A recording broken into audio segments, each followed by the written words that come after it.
Allez, pour finir, une idée sortie originale pour ces vacances. Le château de Main-sur-Loire propose cet été un véritable voyage dans le temps. Chaque week-end, des passionnés font revivre des périodes de l'histoire de France.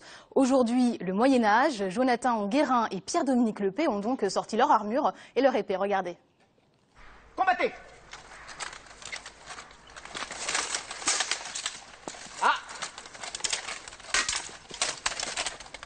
On vient de libérer le château de Main-sur-Loire.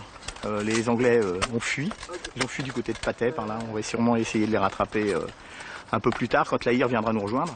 Et puis là, au cas où, s'il reste quelques Anglais embusqués ou quelques Bourguignons qui traîneraient, on va continuer à faire nos entraînements et puis se préparer au cas où pour une bataille. Ils vivent leur passion au plus près. L'espace d'un week-end, cette vingtaine de figurants fait un bond de 6 siècles en arrière. Tous les objets sont scrupuleusement reproduits. Nous sommes en pleine guerre de 100 ans. On tire.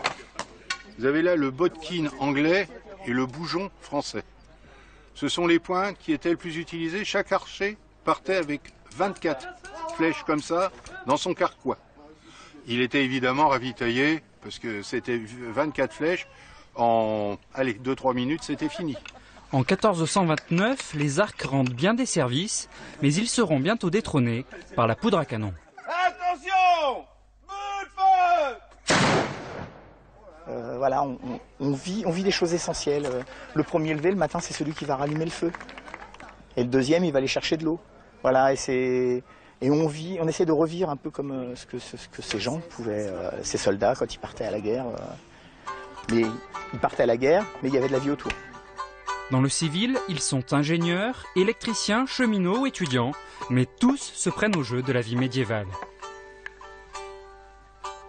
Je suis doctorante à l'Université d'Orléans en histoire médiévale. Et du coup, je fais de la reconstitution historique depuis 10 ans. Et en fait, ça me permet de mettre en pratique toute la théorie que je vois en travaillant. Et je trouve ça assez agréable de le faire partager aux gens. Pour voir un petit peu, leur faire découvrir de nouvelles frontières et de nouveaux horizons. Des horizons médiévaux à découvrir jusqu'à dimanche soir.